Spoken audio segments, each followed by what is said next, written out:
Today's reading is from Corinthians 1 and 2.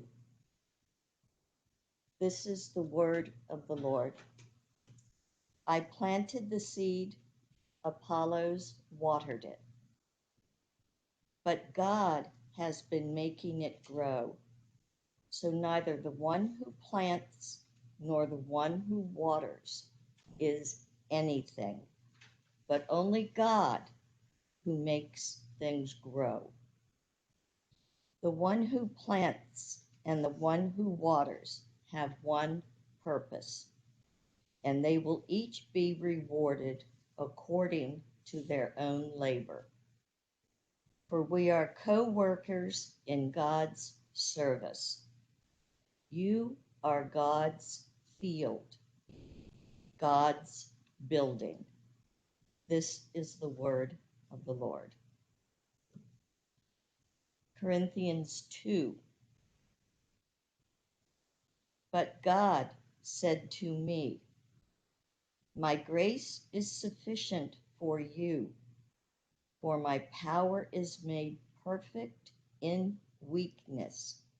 Therefore, I will boast all the more gladly about my weakness, so that Christ's power may rest on me.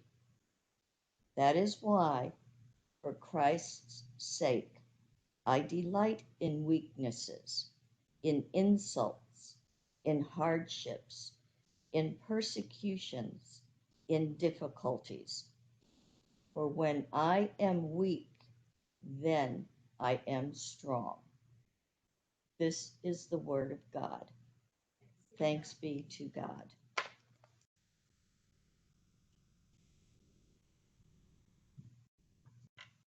So today's sermon I titled When We Are Weak. This was a hard one for me.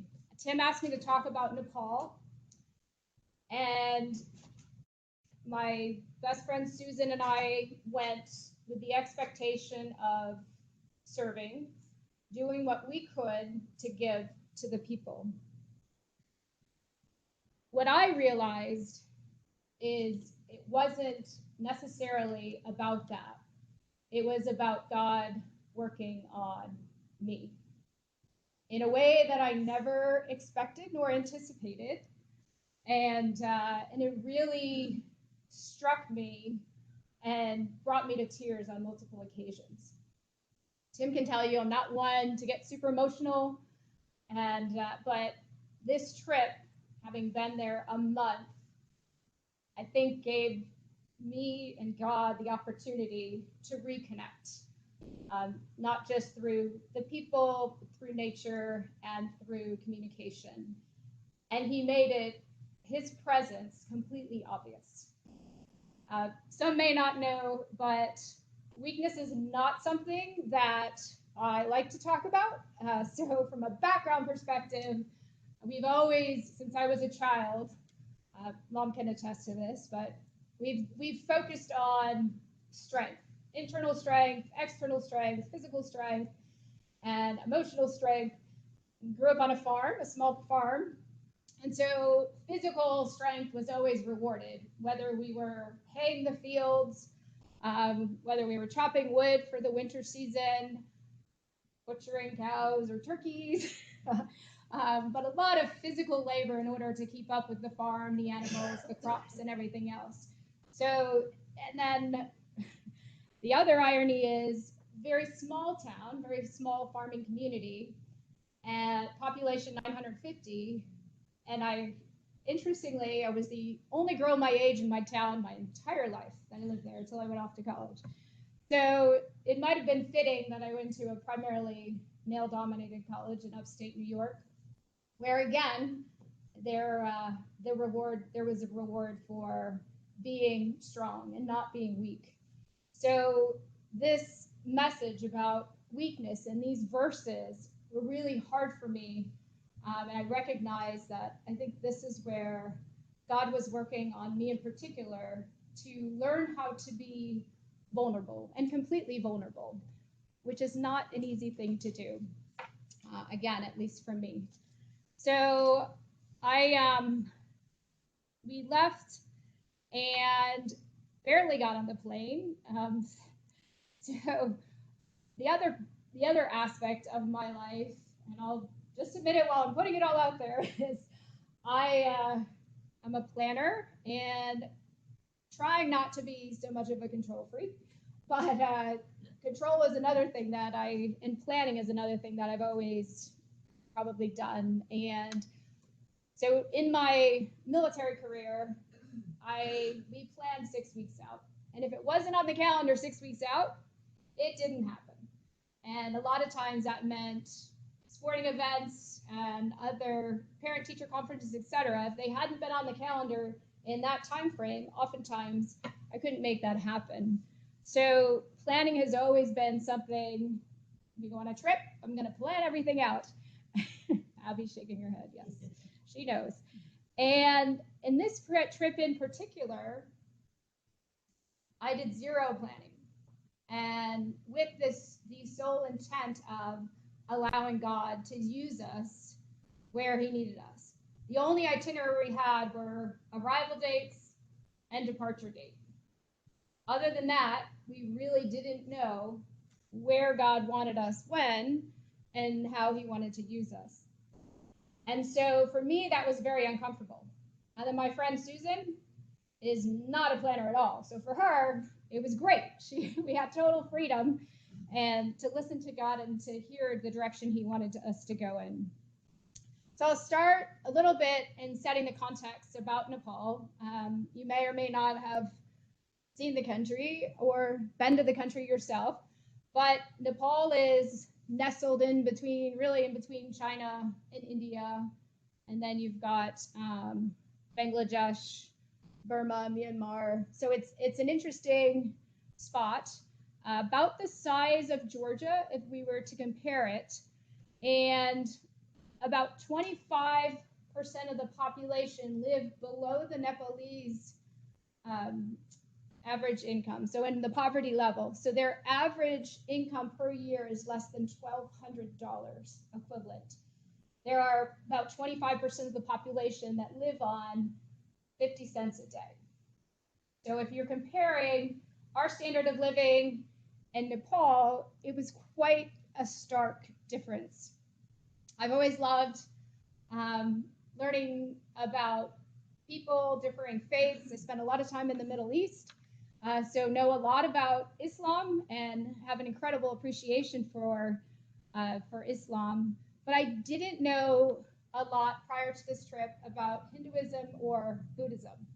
So pretty ignorant going in and understanding the people and their faith. So initially, I said, well, let me learn a little bit about Hindu. Nepalese, about 81% of the population are Hindu, about 9% are Buddhist, about 4% Muslim, about 1.4% are Christian. And in October of 2017, the Nepalese government made it illegal to evangelize in any faith and illegal to convert to Christianity.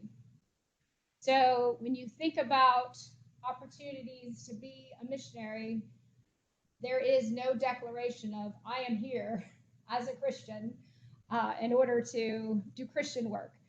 So that was a very interesting, and it was similar in the Middle East when it came to any potential opportunities to evangelize or proselytize. It's completely illegal. So not a new concept, but really interesting.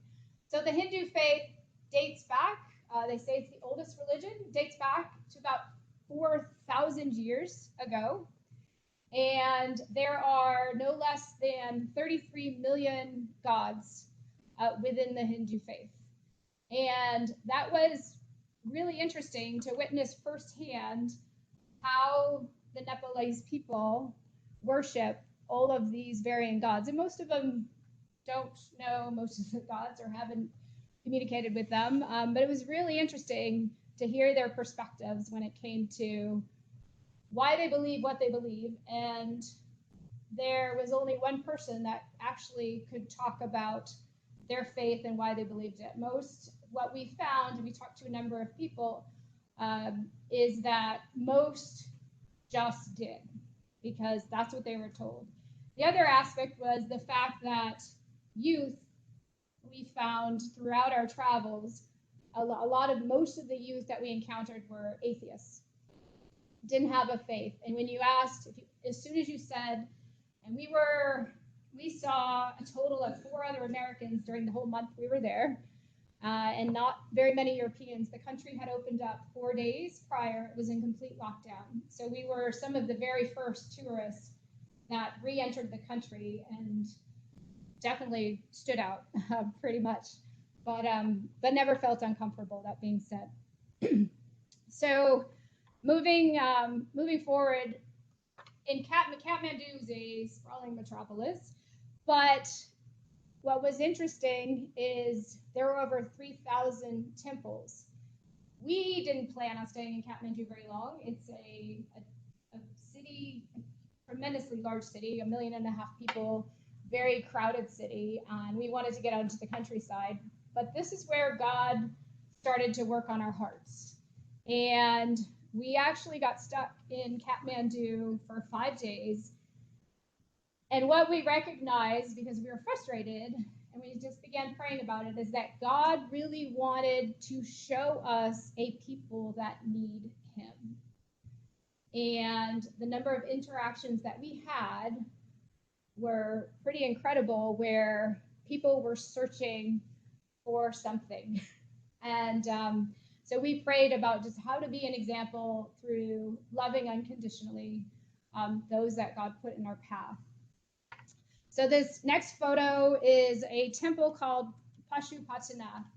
And you probably can't read and maybe not see that. And I don't know, Anna, if there's a way to make the slideshow bigger in the church. But the bottom, say if you could take me off, but the so for the temple itself, it's was built in 400 BC and is still active today. It is considered their most holy site.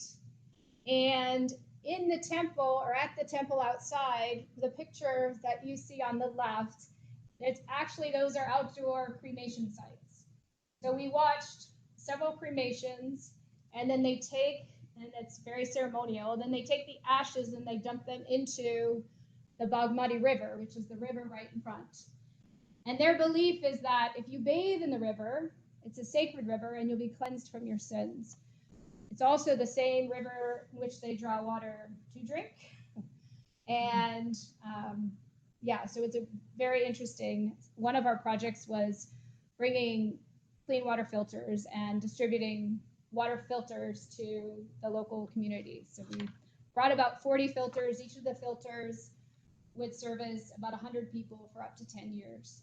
So we, small contribution, but did what we could in order to help provide and educate when it came to clean water, because there is so much disease related around cholera and the dirty water that was being drunk.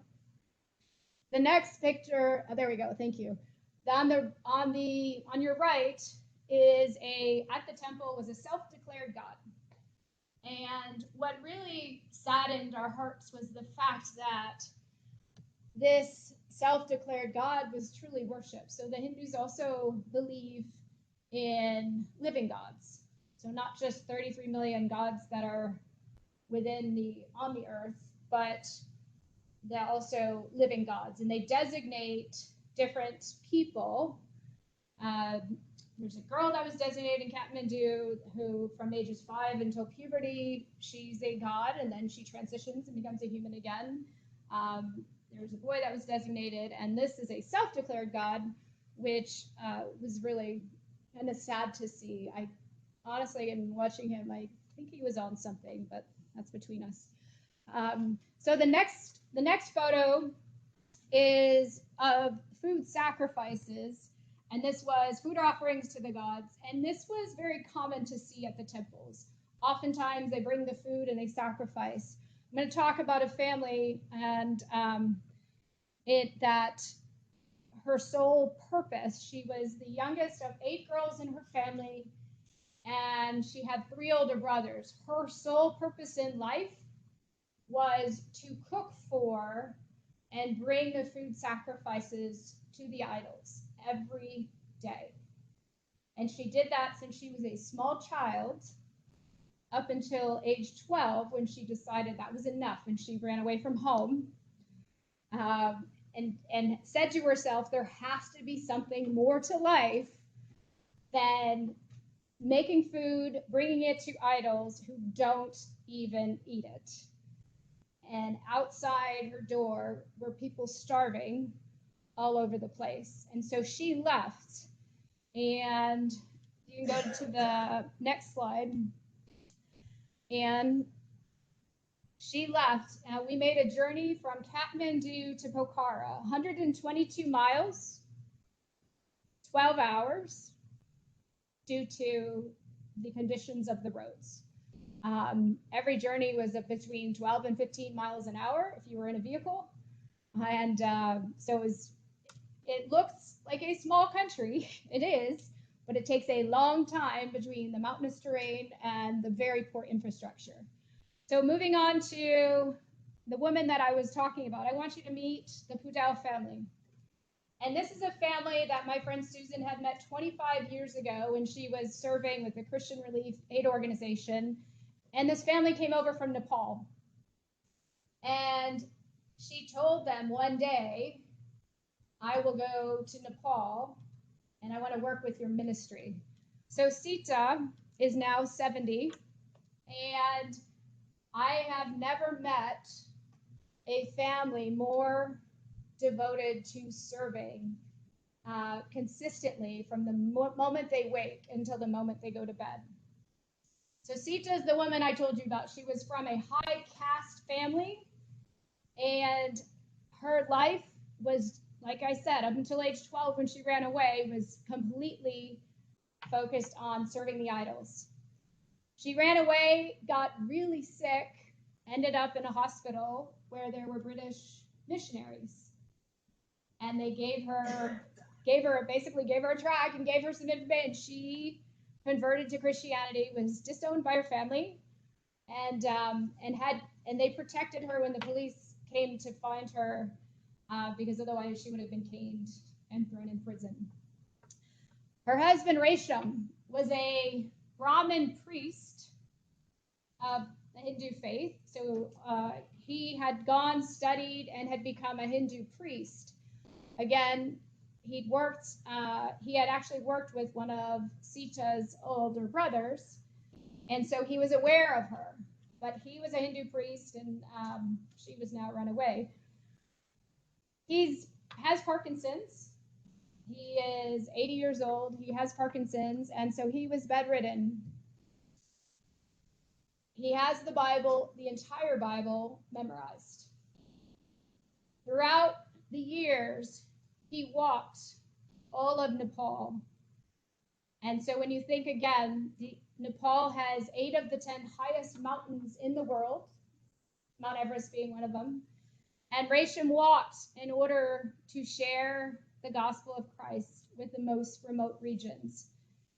He was arrested 25 times, jailed 22, caned to the point where his knee was completely disabled and crippled, and he still continued to walk in order to share the love of Christ. Because Christianity is so chastised, is why he memorized the Bible, so that he could talk on any topic at any time and any theme with anyone without having to reference a book. Every day that we were there with them, he taught us for hours, and it was fabulous learning, a very humbling experience. Their 2 sons, Anugrah and Agaman, are now taking over the ministry, and they are phenomenal men of God who really do nothing other than serve. So when we were figuring out our purpose, what we recognized is we did do a lot with them. We worked in the fields and the gardens to help with the crops for those that were there. Sita has founded, it's called GLOW, God Loves Orphans and Widows. We worked with the orphans, the widows, we did skills training, we did teaching. Wherever God could use us, we spent trying to serve. They also founded the Nepal Gospel Center, another program recognized by the government, and one of the only programs recognized by the government because of the work they do in order to give skills to, they don't say disabled, they say less abled. So less abled men and women in order to give them an opportunity in life. So next slide, Anne. What we realized part of our purpose was from Philemon, there's, I forgot this one. There's the mission of GLOW is defending women, children, and the afflicted, empowering them to prosper by providing ways for them to live with dignity, respect, and hope. The girl that you see is one that we met, and she is going into 8th grade. She's 15. And again, we provided school supplies, uniforms, food, and nutrition. They have to pay out of pocket. Education is not a right, it's a privilege in Nepal, and most of the kids cannot afford to go. And so part of our work was helping to support these children so that they could go back to school and get an education. And then this woman was a widow that we were able to serve and spend some time with. So in this next slide, Philemon 1:7 was the verse. There's the skills training. Darn it. Sorry, Anne. I'm behind my own slides. So sewing was one of the skills training that we worked with the women on. And all right, I will try. There we go. For I have come to have much joy and comfort in your love, because the hearts of the saints have been refreshed through you. And what we found is Sita had really not been anywhere or done anything except serve in over 10 years. The lake that we took her to was less than 2 miles from their home, and she hadn't been there since she was young. And so we did our best to refresh their souls. And we realized that sometimes when you're working and you don't even recognize the strain, the stress that it takes on your body, and sometimes it takes somebody else pulling you from that. And we felt like that's what God called us to do.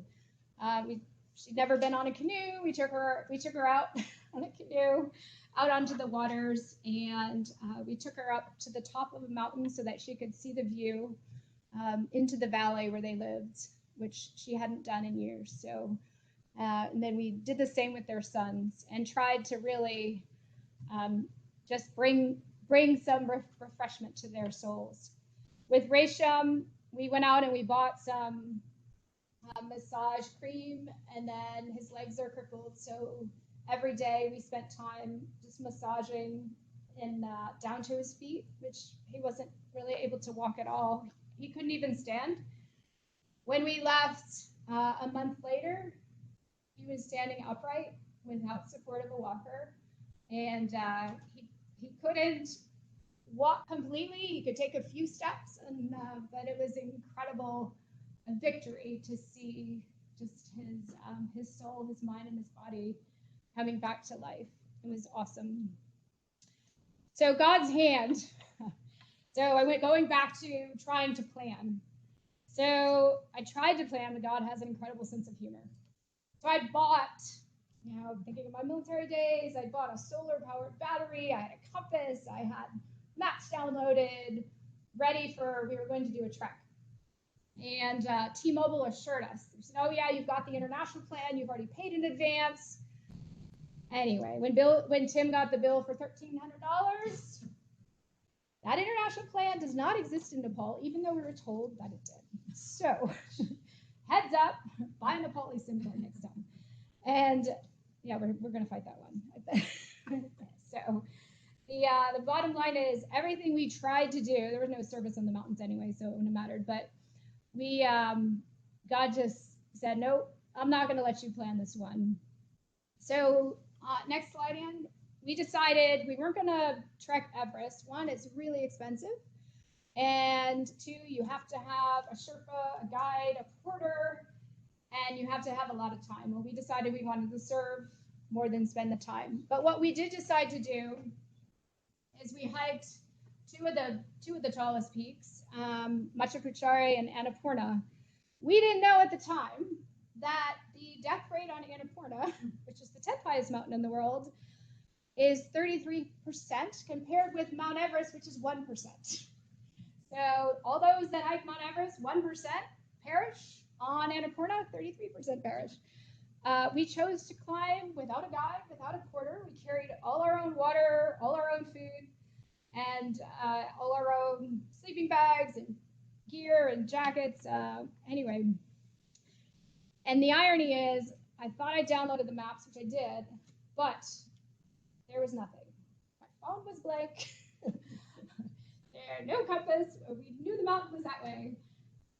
Anyway, so we walked about 60 miles through the mountains with no roads, not even accessible by a vehicle, and there weren't many people on the trails. But what I will share with you is God, every single time we questioned the direction to go, we would stop, we would pray, and we both have a sense of it's this way, even though we didn't have any assuredness because there weren't any signs. And then, or God would send a local or somebody that would point us in the right direction. Without doubt, every time God was present. So it was amazing how vulnerable we felt and how dependent that we felt upon Him. So the reason why the Annapurna has a higher death rate is because of the instability of the mountain. So the number of landslides and the number of avalanches that occur often take people's lives. God protected us. We didn't, like I said, we didn't know this until afterwards, but there was certainly evidence of it all around, but it was pretty amazing. So moving on, the people that we met were absolutely incredible. So these are guys whose whole purpose is building within those mountains. And again, everything has to be portered. So you can see the joy regardless of the simplicity of their lives. And it was incredible to be able to witness just how hardy and how much joy that they're able to have. And you wouldn't think it's below freezing in this picture. And they're hiking up these mountains and they've literally got stones on their back that probably are 100, 150 pounds. The porters on the next slide were incredible. So the hikers that we passed, most of them did have porters. And this picture on the left is a woman. She's about 70, 75, and she's carrying at least 5 backpacks, hiker backpacks. And as she was going, she had music, Nepali music playing.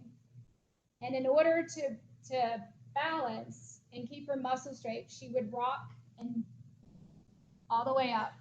And from here, that's still an incline, but then it ascended really high. The guys that were behind her, I would have been ashamed, but there were men behind her that were walking without their packs because she had them.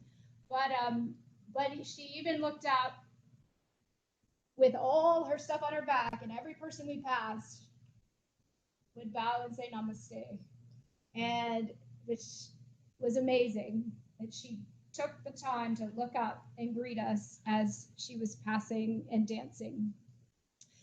We found that even, so then you can see the other porters, everything, like I said, had to be carried because there are no vehicle access. And that included propane to cook with, rice, anything that they needed for supplies to survive. And it was quite the feat to see. So we found that even the animals found joy. Next slide. And I actually said cheese to this water buffalo, and he looked like he was smiling. But we saw some incredible wildlife along the way, and again, another just awesome reminder of God's glory. So at the top of the mountain, and the next photos, we met a young man named Nissan, age 22. He'd been running the lodge at the top of Annapurna at the base camp, which was about 14,000 feet. He'd been running that lodge since he was 15 years old. And his cook, who was 17, had been there, I think, 5 years cooking. And he said during the peak season, they'd get up to sometimes 100 travelers a day that would come through that they would be bringing into this. It's a tea house, but in essence, people would pass through and have some tea or have a meal. But we really, really became fond. And we had an opportunity with Nissan. We connected. He's trying to get into the Gurkhas. So those of you that don't know, the Gurkha Regiment is considered one of the most elite forces in the entire world. They're only made up of Nepalese that serve with the British. And they have about 10,000 Nepalese that try and get in and about 400 accepted. And so he'd already gone through most of the testing and was pretty close to getting accepted. And then the beauty of God again was revealed in the sunrise. We woke up at the top of the mountain, next slide, Anne, at about 5 a.m. before the sun came up. And I couldn't help but think about the verse in Psalms, consider the heavens, the work of your fingers, the moon and the stars, which you have set in place. And being literally as close to the top of the world that we could be was pretty incredible. And then when the sun came up, next slide, and revealed, it was just magnificent. It was 14 degrees. It was pretty cold, but it was absolutely, seeing the Lord's splendor was really incredible. So then we began the descent. And this is where I'll tell a quick God story. So when we walked down and began the descent down the mountain the following morning. Go ahead, Anne, next slide. We didn't recognize that it was Diwali, which is the biggest Hindu holiday of the year. There was no transportation. We'd walked about 10 hours and it was starting to get dark and we could not get a ride back once we hit the roads. So it was about 40 more miles to go. And we said, okay, well, we're just going to walk. And the reason we wanted to get back that night is because we wanted to participate in the distribution of the school supplies to some of the kids that we had supported earlier, supported financially and bought the school supplies for them. So we really wanted to get back. So we said we'll walk. And each vehicle that went by said, nope, sorry, can't help you. We're going to the holiday. We're not going to take you. It was about a 3.5-hour drive. So again, the walk would have been easily all night. So as we were walking and it got really dark, this Jeep pulls up and there are no weapons in Nepal. We always felt safe, except for maybe some of the wild animals. But the vehicle pulls up and a guy leans over and he says, where are you headed? And we said, Pokhara. And the bottom line is he was a Brit who'd found a Jeep, hired a driver who looked like he was 10, might have been, and was going in the exact same direction, same location, would not allow us to pay him. And we know he paid a high fee for that Jeep, but wouldn't allow us to pay him. So we got back late that night and were able to participate in the school supply distribution. We then decided to take a flight to Mount Everest. Next slide. And we decided we're going to ride mules if we couldn't get back. We saw the mules crossing. All right, next slide. So Mount Everest, we instead, this is a photo we took. We took a flight along the Himalayas, and then just so we could see Everest while we were there. Most Nepalese have not even seen the mountain unless they live right there. So I'm going to tell one more story about where God was really apparent, and that was on the way home. When we went to leave, we needed a COVID PCR test. Been tested multiple times. Don't worry, I know I don't have COVID based on the multiple tests that I've had. But we went, and all of the sites said 3 days in advance. And everything I read said, well, in Nepal, you won't even get results for 4 or 5 days, but you had to fly. You had to get the test within 3 days of flying. So we went, we got the test, and we actually got the results back in a timely manner. We get to the airport, and then it's revealed to us on a just a handwritten sign that said, you must have a PCR test within 48 hours to board. We didn't. We had it on Friday. Our flight was on Monday. And it was a 34-hour trip home. So didn't really want to delay that anymore. And they said, sorry, you're going to have to rebook. Something, and this is where we began to pray. And I said, okay, I really, really would love to get home. I miss my husband and children and mom. And so we began to pray, and God led me to, it was actually 4 young men and 2 women in this group. And the airport, everything in Nepal is pretty chaotic in the city. And so the airport's chaotic. There are no lines, there's no direction. We just knew we need to go check in over here, international versus domestic. And God led me to these people and said, stay with them. Stay with them. Don't know where it came from. But I said, okay, I'm going to be obedient. So they turned and they went to the domestic flight line. We were supposed to go to international. And Susan said, what are you doing? I said, well, God said to stay with them. She said, what are you doing? I said, well, God said to stay with them. And I said, I know I heard this clearly. So the line goes up to the international. We're in the domestic. And right beforehand, the international flight line closes. Everyone turns and goes to the domestic. They rerouted the entire crowd, and there were at least 70 people, but rerouted them to go, and we were already at the front as we stuck with that group. So we go and to go through, they look at our test and they said it's 4 hours overdue. You cannot get on this flight. So the guy that we were with spoke enough English. He said, I will get you, because of the PCR test, he said, I will get you a test. And I said, we have no money. We had zero. We gave all our money away, like literally gave it away before we left. We had not our Nepali rupee with us. Not a dollar, not anything. No ATMs, there's no credit, it's all cash. And so so he said, don't worry about the money. A PCR test in Nepal is, depending on the person, a week to a month's wages. So he said, don't worry about the money. So he said, come with me. We left all of our bags with one of their friends, which is kind of an odd thing to do. But again, it was trusting God.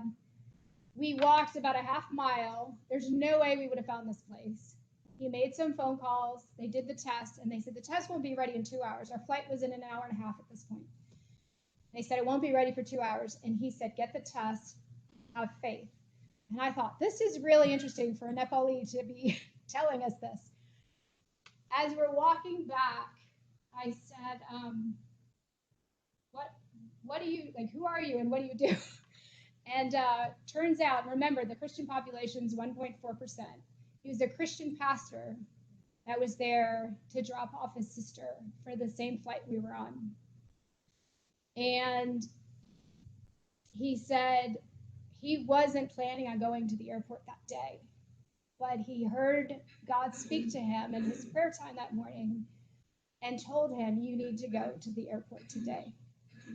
And when we went through security, we didn't have the test, but the flight was leaving in 10 minutes.